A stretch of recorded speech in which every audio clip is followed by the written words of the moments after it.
Welcome to our Policy and Projects Committee meeting for Wednesday the 16th of October. We'll open with a Karakia Tīmatanga. Mai te pai mōna, raro te tai, mai te awatonga, raro te awaraki, tēnei te hapuri, api ai karatahi, whānau, haramai, rauki, haumie, huie, haere. Apologies. Here, conflicts of interest. No conflicts of interest, public forum, no.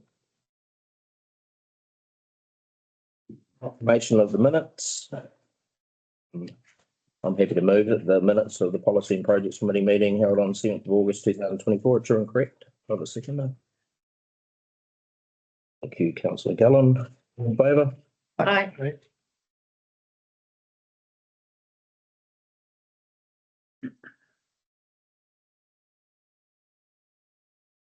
6.1. Welcome, your host. Thank you, Chair. I'm going to present the report on behalf of Christy. They're a bit busy with with the project. I'm going to take the report straight, and then I'll just point out a few changes to the report from last time, and then just speak to a few matters. So, what we've started doing, or what we introduced in this report, is our LTP master plan. So basically, all of our capital projects that's in the long-term plan is now presented in that program, and we thought it is a good idea to show that as part of the project, because a lot of these projects starts way before we get shovels in the ground. So there's a lot of work that goes into scope definition, procurement, all those things. So this is obviously good for our team to keep on track of everything that we're planning to do for the year and for the coming years. But it also gives you an idea of everything that the team is up to. All of these projects then are broken down into the individual projects, with the intention as we go forward that we introduce those blown out sections within the reports as well. The next step of the report is to introduce almost the same level of information, financial information, for each and every project as well. So we're going to continue to develop the report to give you the best information that we can. To the actual projects, so just on so the major renewals happening at the moment on Lincoln Road has proven to be probably one of the most challenging sections of renewals that the team has been working on. They've been doing a fantastic job, but there's things that's just really challenging. So we've highlighted those challenges. But over the last 2 weeks, probably the most pressing matter has been the lateral connections from the existing lateral connections, where data suggests that it's or shows that it's individual laterals, and then when we start to renew these, which is planned to be burst and then into the main, then we find that they're actually not connected to the main and connected to another lateral. So that is that you can't know that until you know that, and then it needs to pivot and respond. So the biggest issue with that is that in our program, we've allowed to do 2 laterals a day. So over the last week, we spent a week on 1 lateral in trying to identify the other laterals where they are, and then come up with a plan of getting them to the main. So the team's now working on design where we install almost a parallel manhole, so that instead of building new laterals through new trenches, that we connect those odd laterals to a new manhole that's out of the road. There's a lot of benefits to doing that because we have less trenches in the corridor. It also helps with the very flat gradient of some of these laterals. Some of these laterals go 30 meters back to properties at a very flat grade. With the renewal, it makes it just a very risky thing to do. So that was one of the challenges. Groundwater has been insane. And again highlights the urgency of renewing this section of our sewer main, because basically for the whole period of this construction, it's been so any holes in that pipe would just go straight to the wastewater treatment plant. So renewing that is great. The other benefit from doing this first is that we expect the same water table on High Street, meaning that if we encountered this on High Street, it would have been even more painful. So now we can learn from this and anticipate the same water table, anticipate the same anomalies with laterals, so that when we go onto state highway, then we can plan accordingly. So it's definitely been a challenging section of renewal, but definitely worth it. And the team is doing a fantastic job. Since the report, we, like I said, we've encountered some significant challenges with the laterals. So the programmed end date of 15th November is definitely gonna move out. Especially if we find more laterals that's the same as the one that we've just encountered. Onto our other projects are going well. The Wainawa processed water project is progressing really well. We are finalising the procurement plan for the pump station, and then should go out to the market with a planned completion date of June next year. So that's going well. The solar projects progressing. We're working with Greater Wellington on resource consents for flat point flood mitigation. It's proven to be more challenging than we anticipated, but we are working with them to resolve. So with that, and it back to you, Chair. Thanks, Johannes. Questions? You just got one. Thanks, Steve. The laterals, I'm not quite with you. You explained that there's more than two laterals going into one lateral before it goes out to the main.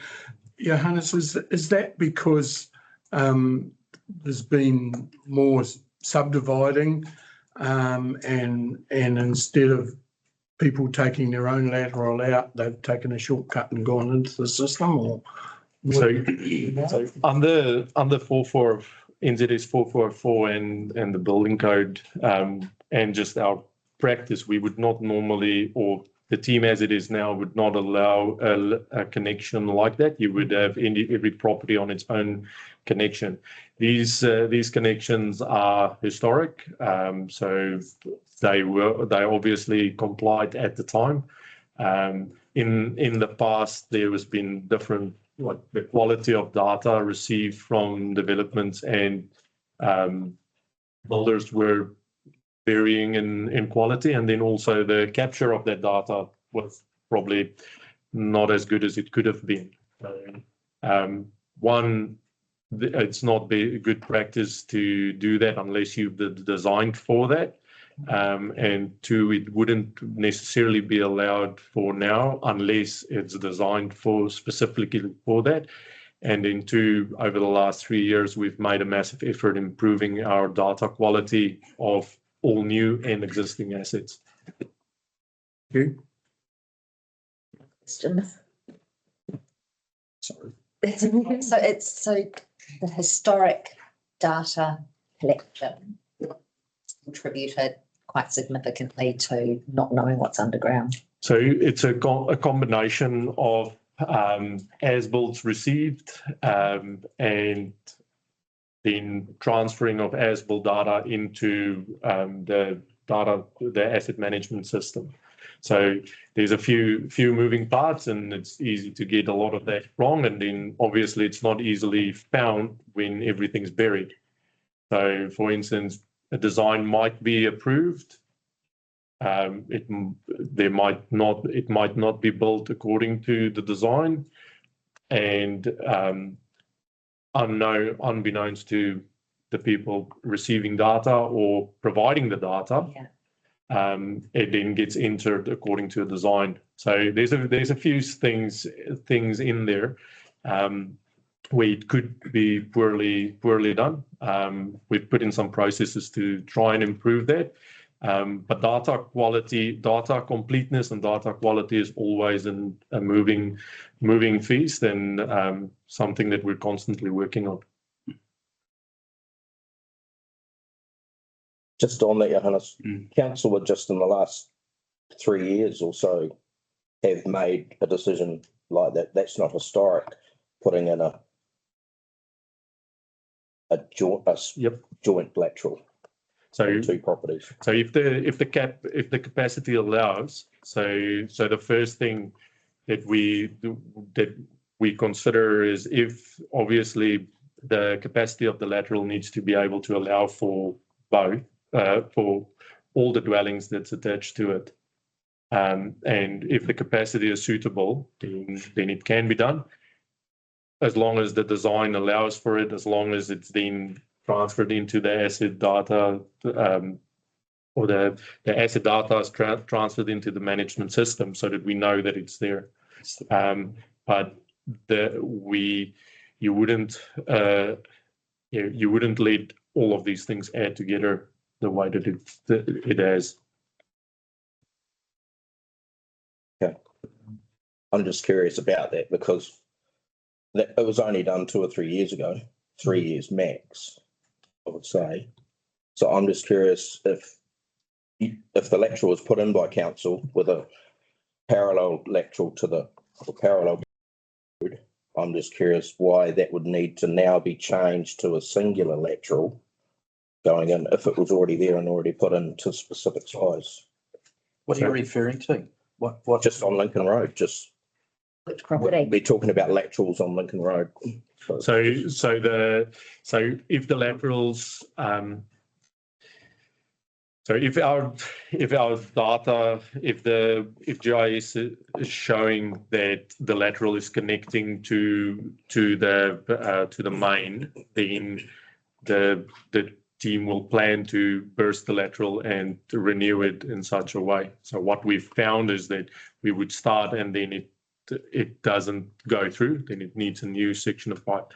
Now, in the areas where this has happened, we've now found it, and we're updating the data. But then if the lateral that's connecting to the main is not suitable or of a suitable size for the dwellings, then it needs to be designed to cope with that. So we should, Yeah, thanks, Johannes. And look, and I, watching what's going on down there, I think you guys are managing a challenging task. I can see that. But there's probably, you're going to look back at lessons learned and how we can do things differently or better. So a couple of questions. Hindsight, is winter a good time given the water table issues? GPR, we used to use that. Does CNG have that capability? Because that will identify the height of water tables and it will identify pipes, which might prevent surprises. You're still going to end up finding what you find, but less of a surprise and give you more time to plan. Any comments around use of GPR? We're using it? Or? So we do GPS service. GPR, ground penetrating radar. I can look into that. I know we do identify services before we start digging. we could probably look into do more, expand on that. So we used to have the advantage of a local operation here in Carterton, but I think they moved out a long time ago. But that a scan of the ground would prevent you getting surprises of that nature where you find a lateral going into a lateral, which is not the way it should be done, as you know. But just whether or not you're going to look at that in the future to help remove surprises and help with your planning better. And yes, we can definitely look into that, and we're constantly asking the team what, and this is GNC and Aegis, of what can we do to deal with the surprise. And we are recording obviously anything that we haven't anticipated. With the groundwater, it is super sensitive as well. So it would be dry enough for a week, and then we have a little bit of a freshen, and then it's up. In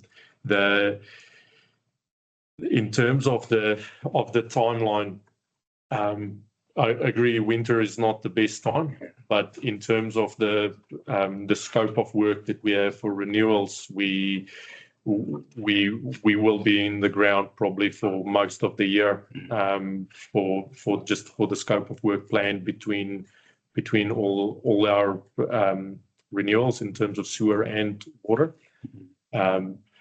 We could look at just working during the drier months, but that would we'll have a contractual complication with that, and it could be because then you would require a contractor to scale up in order to reduce their work time. So it's definitely something to consider.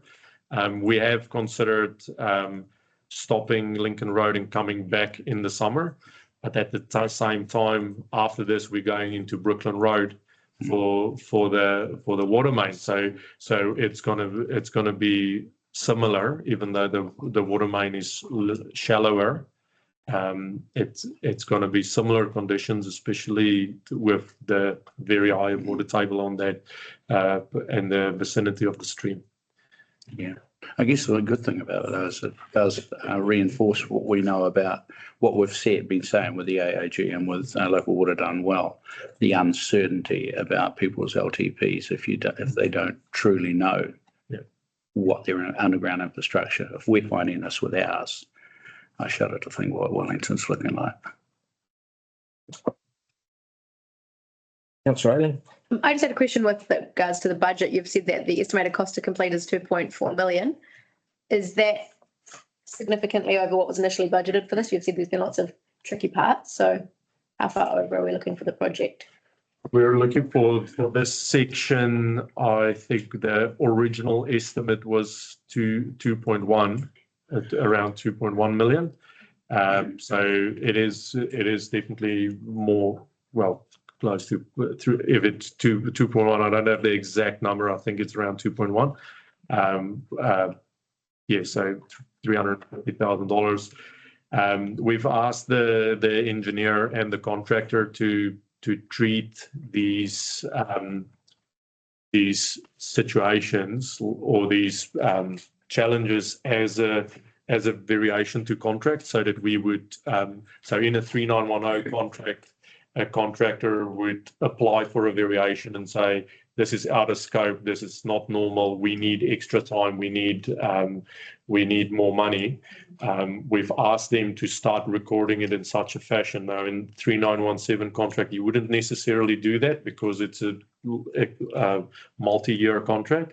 But in order to keep track of it and keep costs tied to the specific variation, we are bringing that into place.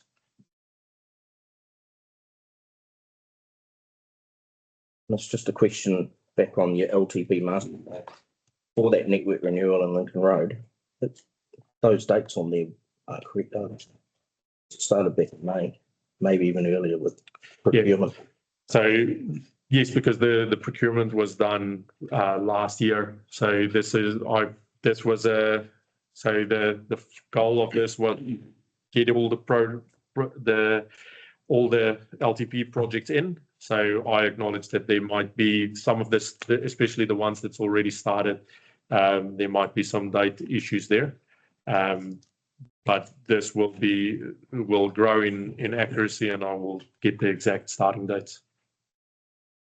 And just in regards to the date is moving out, will residents between Pembroke and Belvedere, will they be given a letter? We will arrange a letter drop for those affected. Does GNC anticipate this is going to go through Christmas? No. So what they've provided, the updated program that they've provided to me, see them complete end of November. Noting that we still have a few laterals to renew. I was a bit hesitant to say that, but that's what they're projecting at this time. The stage 2 Pembroke Belvedere, you'll just shut that off. You won't have traffic management there.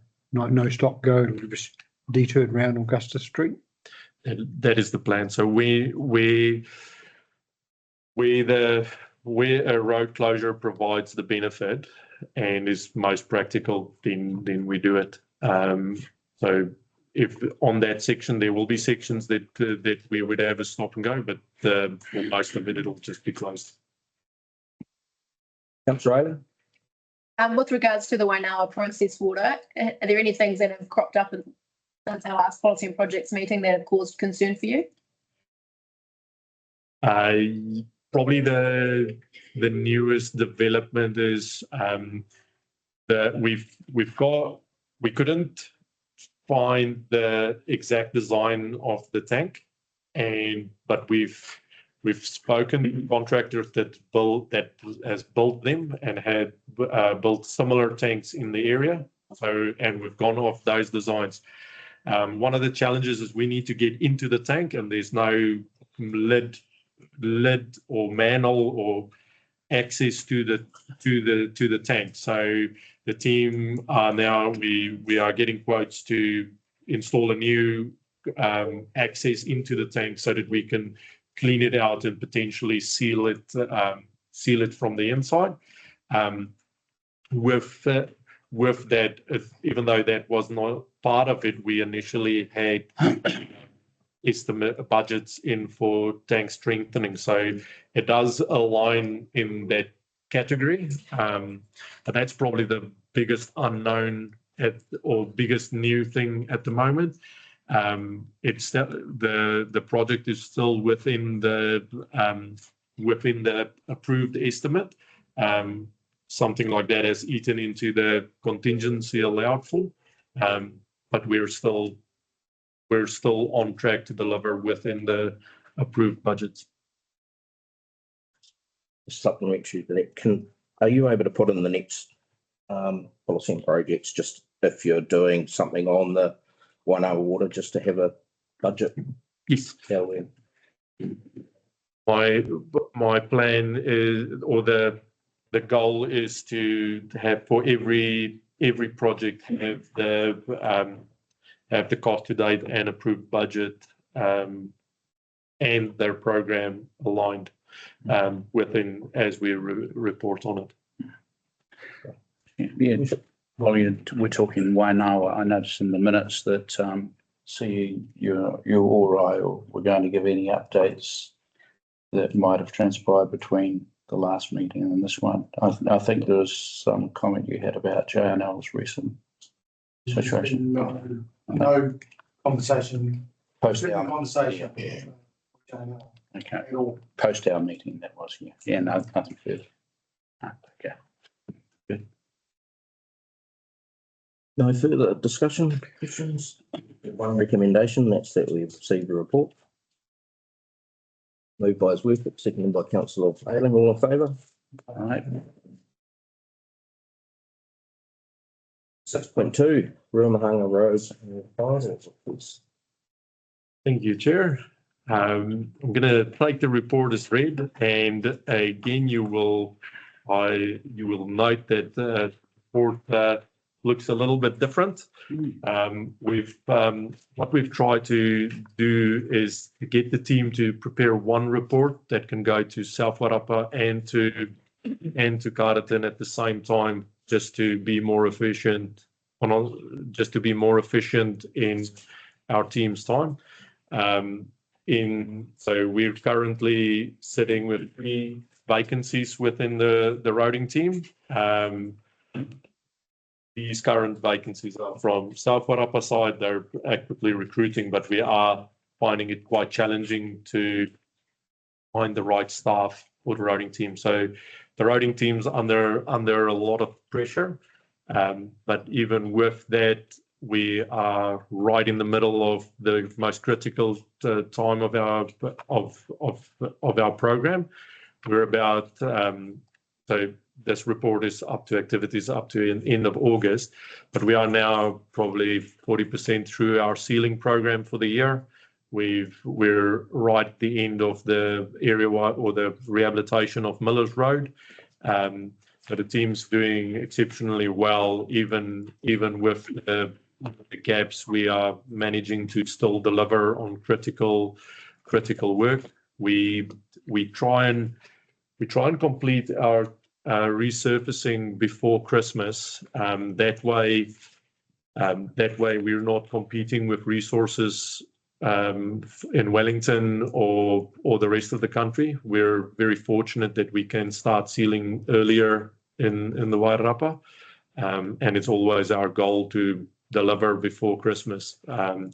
Other accounts across the hill, they can't really start sealing before end of October, where we aim to complete our whole program in November.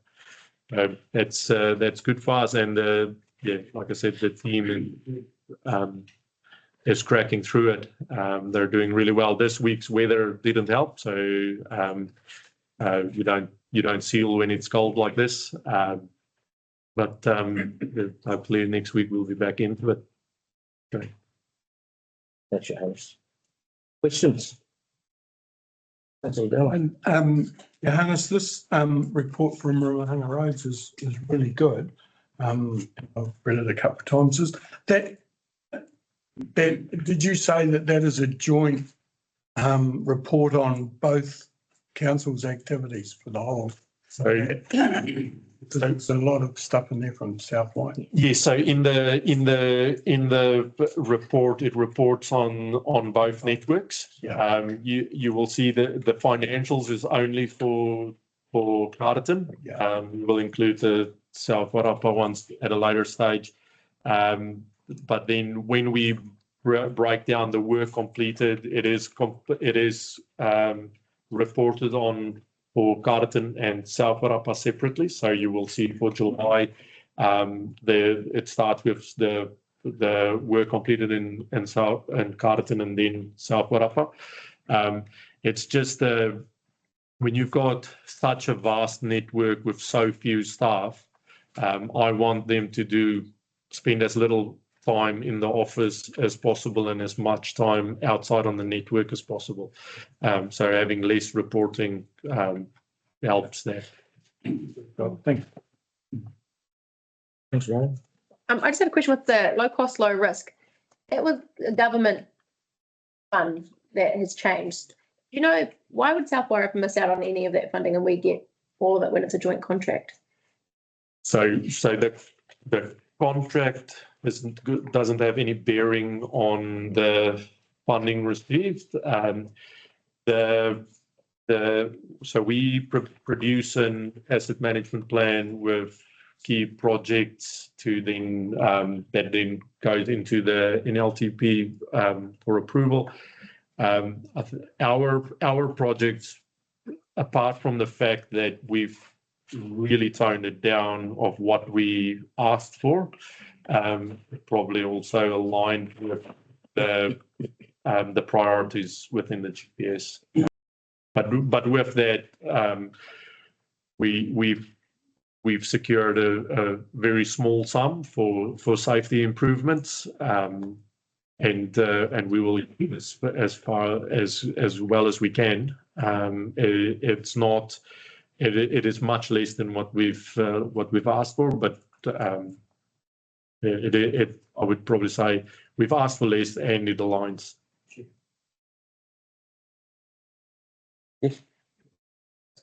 Whakakotahi provide their funding to territorial authorities based on district boundaries, whereas the contract we have with Ruamāhanga Roads is to deliver across the district boundaries. So that's why South Wairarapa would have received none of their low cost, low risk funding, because they hadn't bid for it and their district boundaries meant Whakakotahi weren't funding it. We did receive a small amount. It was not nearly what we had bid for. Thank you. Yeah, but no, I like the report and the format, and I like having that wider overview of what's happening in the total Ruamāhanga contract, which includes South Wai, and be good, interesting when you start putting those numbers in there as well. So I just wanted to say, look, I've been driving the roads quite a bit lately, and particularly out Flat Point and out around that area. The amount of work that's going on is astonishing, and it's noticeable that the traffic management around each of those projects seems to be a lot lighter than it has been in the past. I would probably describe it as more sensible, but things seem to be working well out there and I didn't see any trauma on the road around traffic management. So yeah, the work on the edging, the ceiling, even those painting of the bridge battlements so they stand out more and you can actually see them, particularly when people are pulling off to allow trucks to go. Very smart stuff, Johanna. I like it. Keep going. Thank you, Your Worship. We'll give the feedback to the team. Yeah, it's good stuff. Councillor Ayling? Just in supplementary to that, I would note there are a lot of road cones around that little bit of footpath maintenance though. So I wonder if we've with the road patrol. My shares in road. Yeah. So with those things, one, it's with concrete, which is very attractive to Naughty children. yeah, well, I think the painters. creative children. So yeah, but I do note there is a lot of cones in that photo. And if I just had a couple of questions, just the tree removal, is that on council owned land or is that being joint with private? The tree removal. So when a tree is in the road corridor, it is council pay for that. If it is on a property owner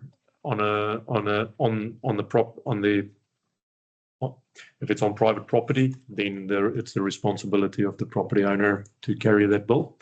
Under the bylaw, we would, if any vegetation is encroaching on the road, we can ask the property owner to trim it back, or potentially we could trim it back at their cost. But that's typically the rule. And just one other thing, I'm just wondering how, appreciate the information. It's I think it's great for the community to be able to see that what especially the traffic services maintenance team that you've got going out doing stuff now. I'm just wondering how all these things go against our contract with Fulton Hogan, and so they're what we actually expect of them annually and how this fits against what they're doing for us. Yeah. So the contract performance, we're pretty happy with Fulton Hogan's responsiveness and how they deliver on the scope of the contract. The team has a weekly program meeting with them where they discuss program, where they discuss any issues the team might have. Then we have a monthly contract meeting, and then we also have governance meetings. And if at times when there's matters where we feel that they're not delivering, then that is raised at those meetings.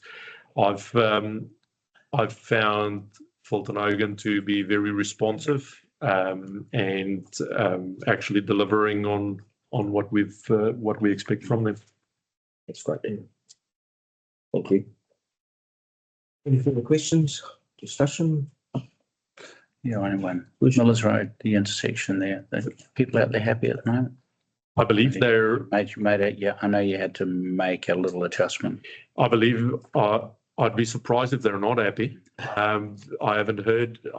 Nobody has expressed any joy or frustration, but I have looked at the improvement myself, and the asphalt that we've put in is definitely more fit for purpose for the turning of the heavy vehicles. Heavy in the trailers, yeah. Yeah, so it is unfortunate that the antisocial behaviour has now moved to another spot on the network. So we'll be closely monitoring that as well. So there is, yes. Mark's down tapping the street this morning. They weren't pointing. Just around on page 31, just around the overweight and high productivity vehicle permits. Where were they located for the 8 overweight permits? Overweight permit is any vehicle so they come through our network and they basically get a corridor access. Okay. I wouldn't be able to tell you off the top of my head where they moved or where they went through, but that's a standard process. Is that like house removal or that sort of thing? Forestry, It could be any oversight. So it's not any load that's oversized or deemed oversized needs a overweight permit. So, but that won't include State Highway 2. No, we don't issue permits. They would obviously use part of state highways as part of their route, but they will get through the network. At some point, they come through our network. Okay, thank you. Nothing further. We have one recommendation, and that's that we receive the report. Councillor Bell, seconder. Councillor Laurence, thank you. All in favour? Thanks, Harry.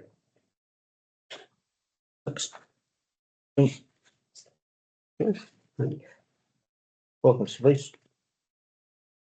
Kia ora koutou, Chair, Mayor, members, staff.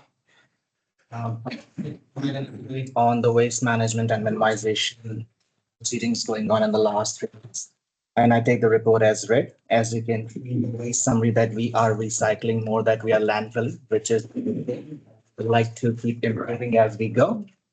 Some of the major project updates held in the last 3 months, and one of the big positive outcome was the Daffodil Festival. We have changed the contractor from the last year. We had hired a new contractor, and the feedback was wonderful, not just from the residents, but from the staff as well. I haven't seen the official report myself, but I've been told that they have diverted 73% of the total waste collected from landfill, which is very nice. And apart from that, I would like to take this opportunity to thank the Community Services and Parks and Reserve team, because they have worked absolutely fantastic by site pre-cycle and made the event much more better for the residents to enjoy. And apart from that, we have recently conducted a WMMP update for the local and regional action plans to the officers, the general managers, and the elected members in the Wellington Region Waste Steering Group.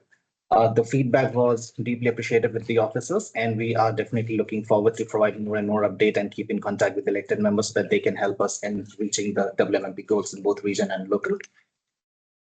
Moving forward, as we can see, the service request, they are quite a few as compared to the last policy projects because it's comprises of 3 months.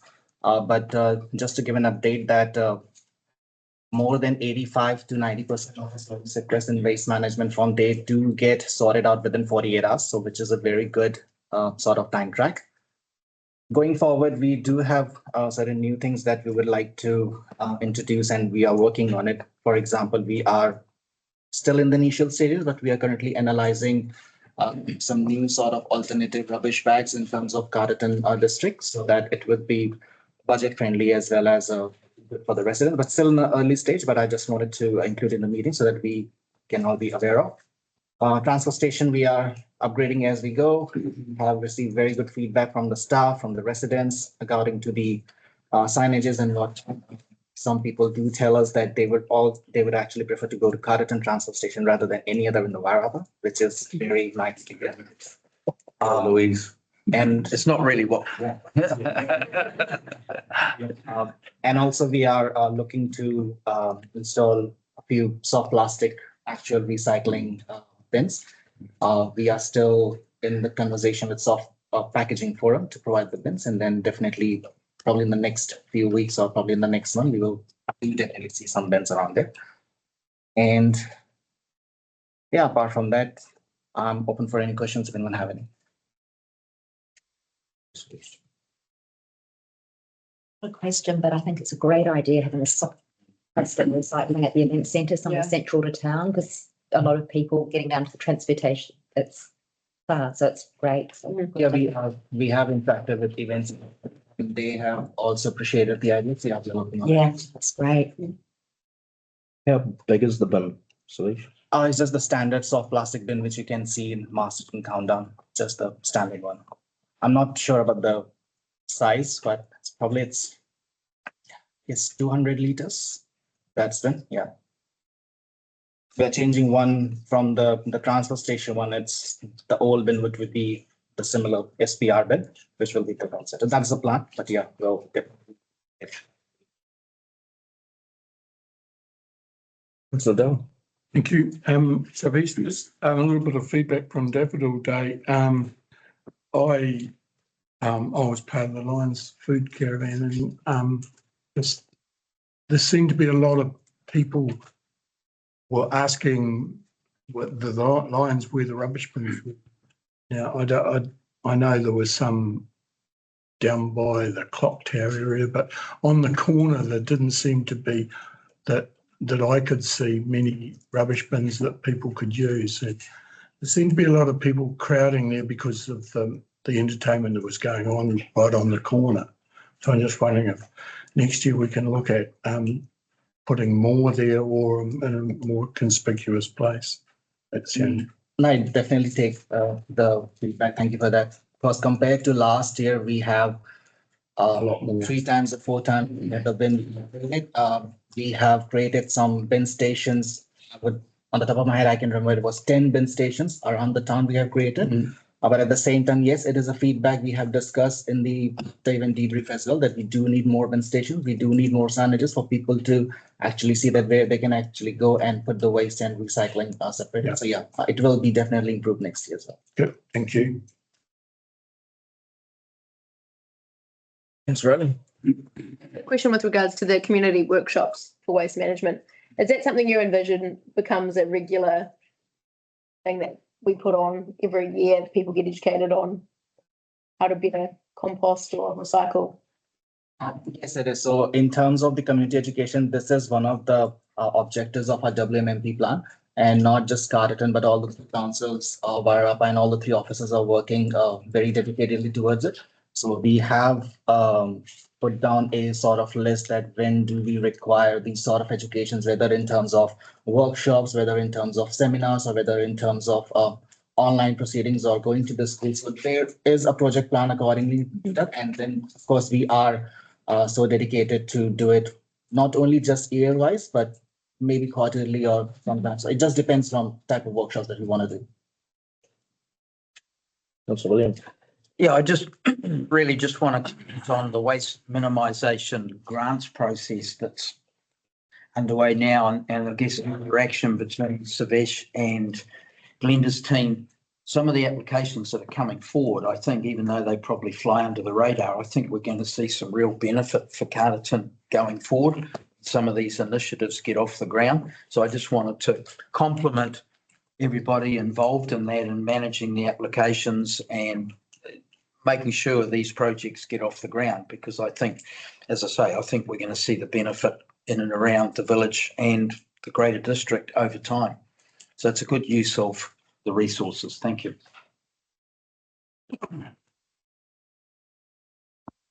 Anyone else?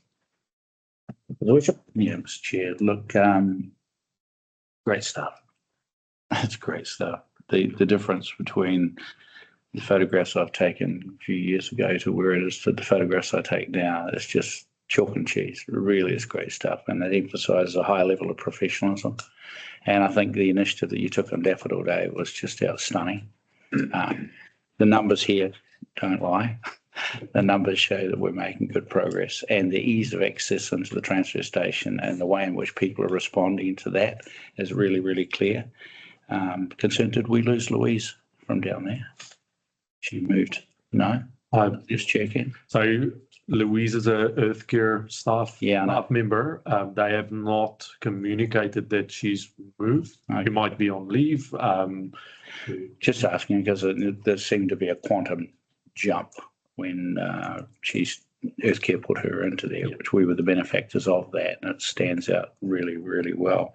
So yeah, just looking forward to seeing more of the workshops, more of the seminars, more of the education stuff going on, because it's on top of what you're doing, staff are doing, and you're getting that multiplier and that buy-in, which is really, really cool. I guess the only question I have is around polystyrene. So we are bagging, and I get the reports that people have been told to go away and bag stuff, which is good, and they're doing it. But are we still stockpiling and sending to Upper Hutt Recycler, or is that still going into landfill? Currently, it's still going to landfill, but since you asked this question, me and the other two officers of the Wairarapa, we have plans to go probably sometime next month to, can't remember the place or the organization name, but there is a certain new polystyrene plastic recycling initiative has started near Palmerston North. So that's where we just want to go there and have a visit and have a look at if that could be beneficial for the whole Wairarapa region, and then we can definitely, by the next projects and policy, can have a better update for you. So I'm told that the guy who actually owns that plant in Upper Hutt is a Carterton resident. And I'm told that he's also the person that does all the education in schools around the composting and the worm farming. And he sells products online for growing vegetables.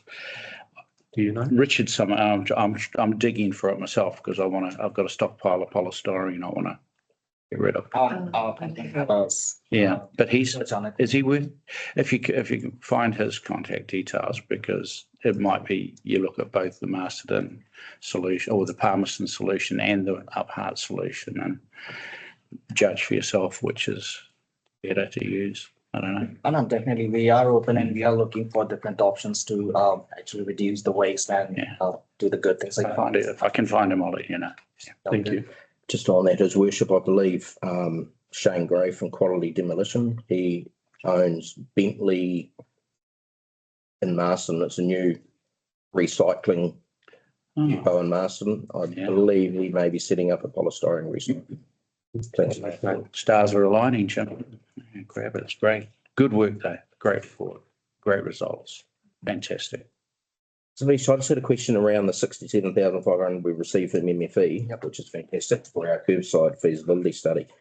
That's across our three councils. Yes. Is there going to be a select street, or how is that going to work in Carterton study? That's why the feasibility is for, to be honest. We are with the three councils, we are as we say, we have received the funds.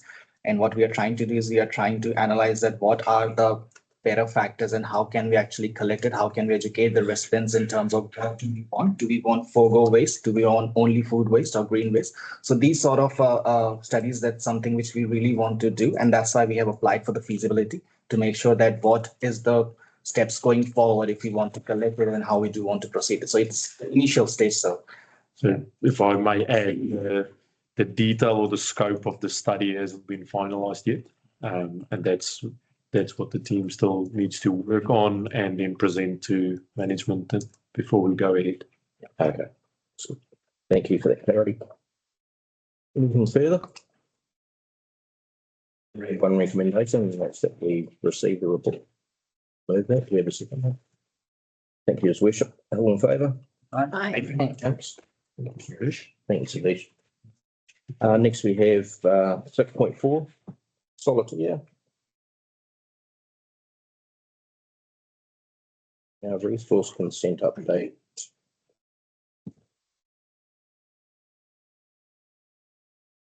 Thank you, Mr. Chair, elected members. I will take the report as read. Just pick up on a couple of little matters in there that I think are of some interest. In particular, the Urla signs. They're pretty amazing looking signs. That vineyard, 5 metres high, and they're part of a much wider proposal that Urla's doing to expand. So I think from a district perspective, the fact that we've got people coming in still wanting to grow their business is fantastic times. So we're doing everything we can to support these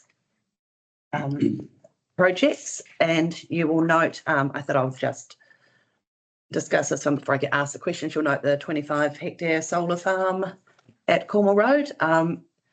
It will be between 25 and 35 panels. So it is a very small scale community type solar farm. And when you consider where the substation is, this is why we're getting clusters of them there, because you look at location. This one was good. They had discussions with iwi. Some of the matters that we required them to provide were landscape visual assessments. They had to do a transport assessment. They had to do an acoustic assessment to indicate that all works would be compliant with district plan noise levels. They did ecological values assessment, a productivity assessment, because part of the land was LUC class 3, so it was deemed highly productive under the NPSHPL. The bulk of the site was LUC 6, which just is not covered by that national policy statement. They did a glint and glare assessment, and they did a preliminary site assessment for contamination under the national environmental standards for managing contaminants in the soil, just to demonstrate that any earthworks that they were doing on the site were going to be compliant with that national environmental standard. So I just wanted to flag all those reports that are provided. You know, this is a small scale one. The investment upfront to even get applications in is quite significant for any of these projects, even small scale. Other than that, I will take the report as read and will answer to the best of my ability. Any questions? Questions? Councillor Dallin. Thank you.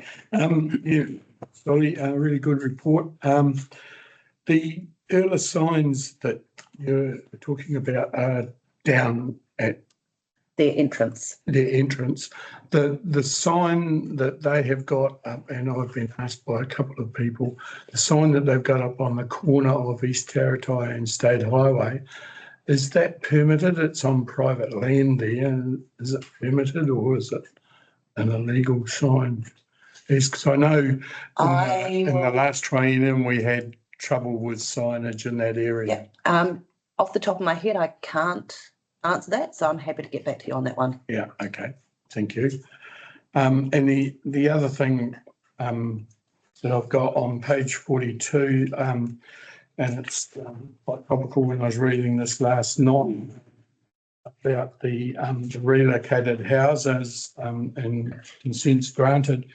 The last one district planning, you know, we've spent 2 days talking about things like that and relocated houses. And I have talked to you briefly about the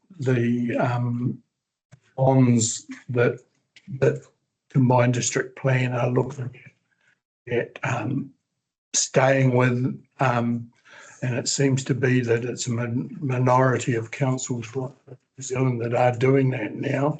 I just wonder if you can explain basically to the people, the councillors and stuff here that don't know, what our bond policy is and how it protects the council. Sure. So what we do when we get relocated dwellings coming in is we require a building assessment report, and that report outlines everything that needs to be done to that dwelling to bring it up to what we would consider a visually acceptable solution, doesn't need repainting, doesn't need re-roofing, and that has a cost breakdown.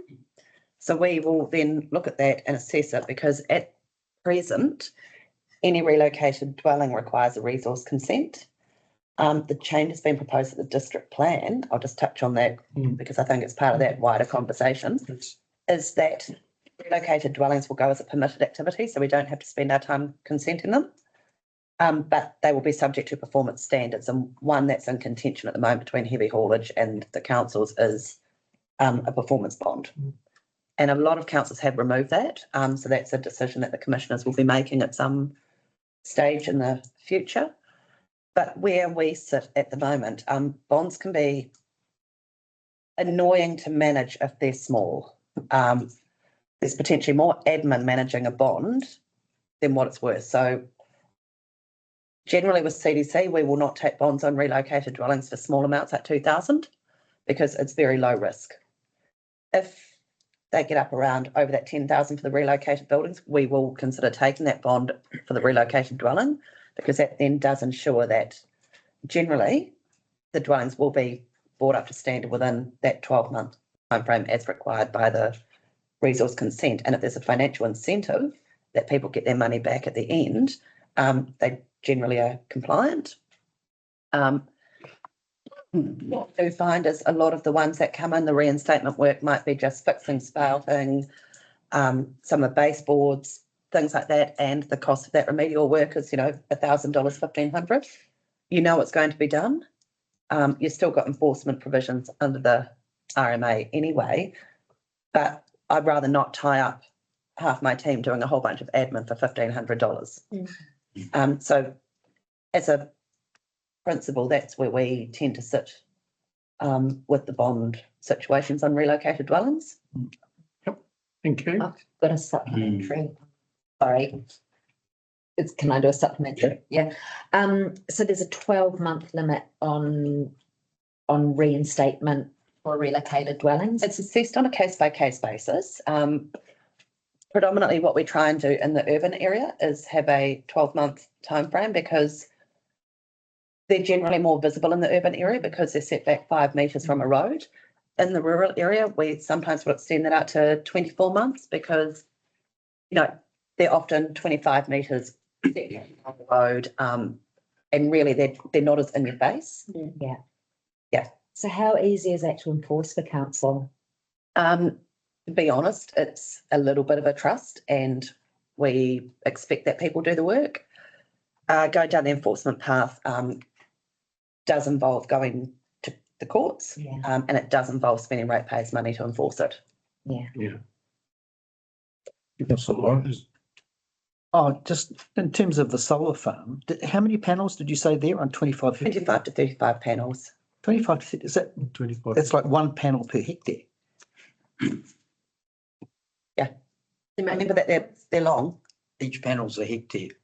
They're long. So 1 panel consists of, it might be however long, right, like our one. So these are not the ones you put on your roof? No, they're not. Agreed.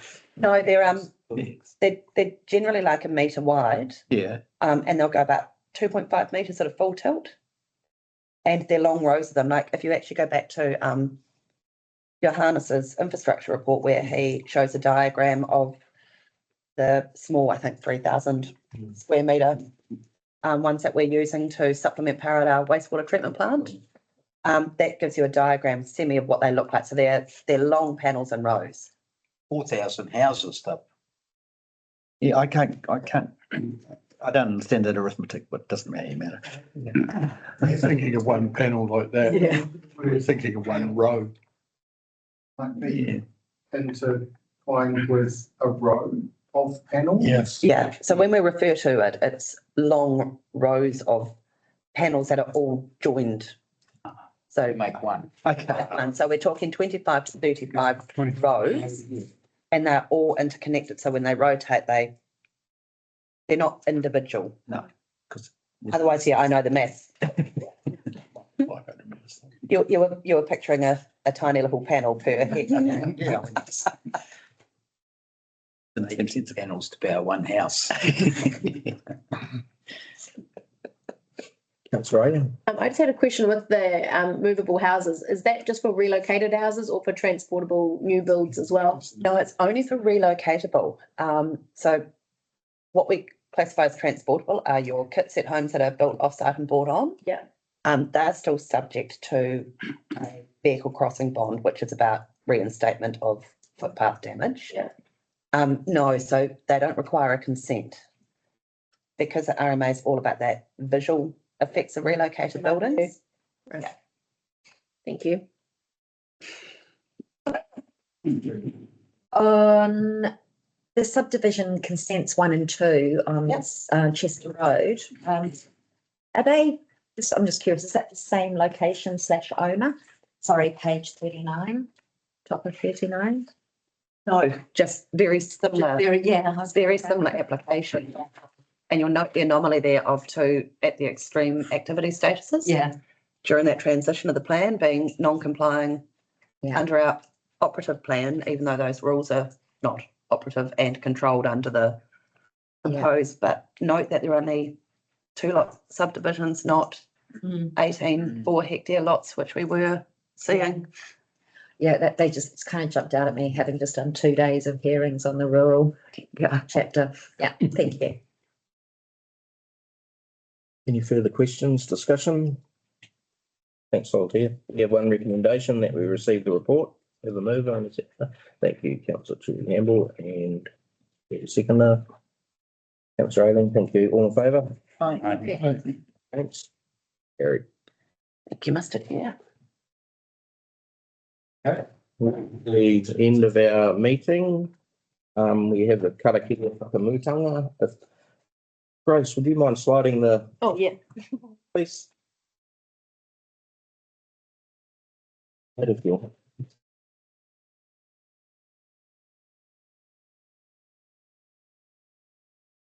Kia whakaarea te tapu, kia wātea ai ara, kia taruki whakataha. Kia taruki whakataha. Ora. Thank you, everybody. Thank you.